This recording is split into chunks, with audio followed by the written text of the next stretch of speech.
You know, I was originally gonna upload this video and call it a day, but after remembering what month it is, I decided to give in to my holiday spirit and give this commenter what he wants. So today, let's make things interesting by having me showcase an entire Rush Duel archetype I made in the span of 2 days. Now you may be wondering, how did some college student with nothing better to do with his life during Santa's month create an entire archetype in just 2 days? Well, you could say I'm creative, intelligent, and just ripped off someone else's idea. And to all three, you'd be right, because as both the title and thumbnail suggest, I was using Spongebob and pretty much anything related to him to make this deck. Also, for the sake of transparency, I used both this image and these cards as a reference to make this archetype. Of course, this entire archetype is only composed of one deck, containing 40 cards total, occupating 20 monsters, 15 spells, and 5 traps. This deck acts like your typical Rush Duel structure deck, with all of its boss monsters being ritual monsters.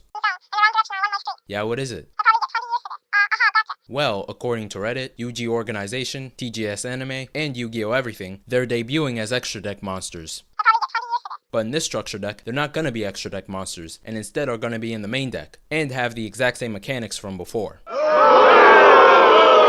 Before you type some hate comment, let me just clarify that I don't think you need to make ritual monsters extra deck monsters just to make them good, and I'll prove it in both this video and in a later video why that is. But let's get back to the main subject here. With ritual monsters being in the structure deck, the playstyle is going to be a lot more fast paced and use a lot of recycling effects. Effects that will either send cards to the graveyard or shuffle them back into your deck. Don't worry, this will make more sense later. Also, TGS Anime, if you're watching this, please let me know any comments or critiques you got on this deck. After all, I'd like to revisit this deck and improve what I can. That sentiment also applies to you too as well, you know. And besides, who knows, maybe Konami will actually watch this video and revert the entire mechanic itself. Of course, I wouldn't bet on this due to the sub count of this channel, which doesn't have to stay that way if you subscribe and like the video. Now, for the sake of time and self-interest, I won't go into detail about this archetype, and instead will cover only its good points. Also, a link to all the cards can be found in my DeviantArt down below. The first good thing about this archetype is the fact that it has a good mixture of gimmicky effects and consistent effects, unlike some others, where you can have one card that can't be destroyed by just one attack, and have another that lets you draw 2 cards after sending one Bikini Bottomite monster from your hand to the grave. And yes, the monsters are called Bikini Bottomites. Trust me, that was the best name I could come up with. But other than the mix of fun and good, you also have cards with pretty good effects. The worst one being this guy, only gaining 200 attack and defense for each Bikini Bottomite monster on your field. So in total, he only gained 900 attack and defense. But let's say you want something better. Something that can screw over your opponent's hand? Check. Something that can stall for time since you bricked? Double check. Something that will mess with your opponent's monsters?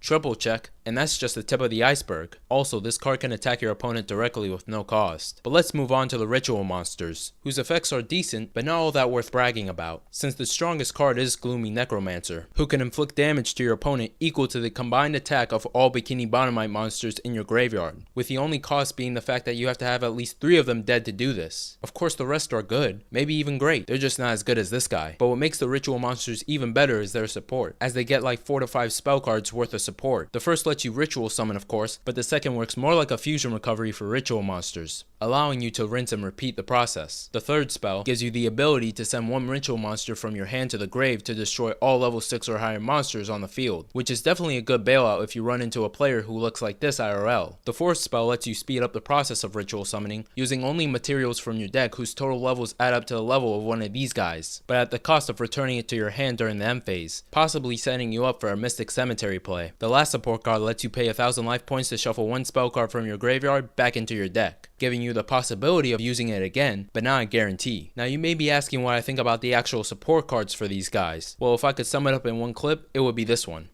Hey, that's pretty good.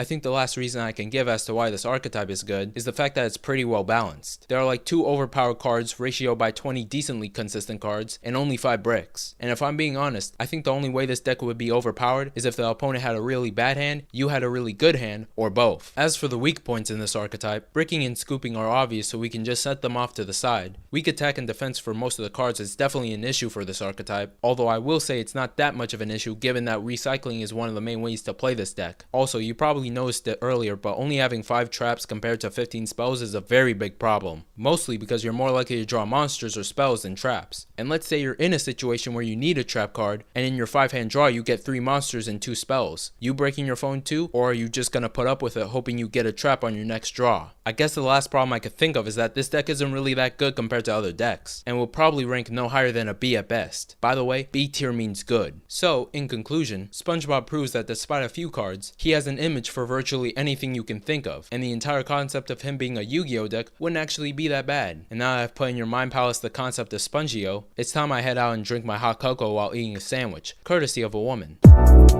Real quick, if y'all enjoyed this video, please be sure to like and subscribe so that I can flex on the hoes and the haters. Also, follow my socials so that you'll know when I post a new video. And if you really enjoy my content, then consider checking out my Patreon, where I give weekly behind the scene updates, as well as an archive for all my videos. Plus, if you subscribe to the hardway tier, then you also get your name featured on the end credits, as well as early access to the first 2 minutes of all my videos, which also included this one.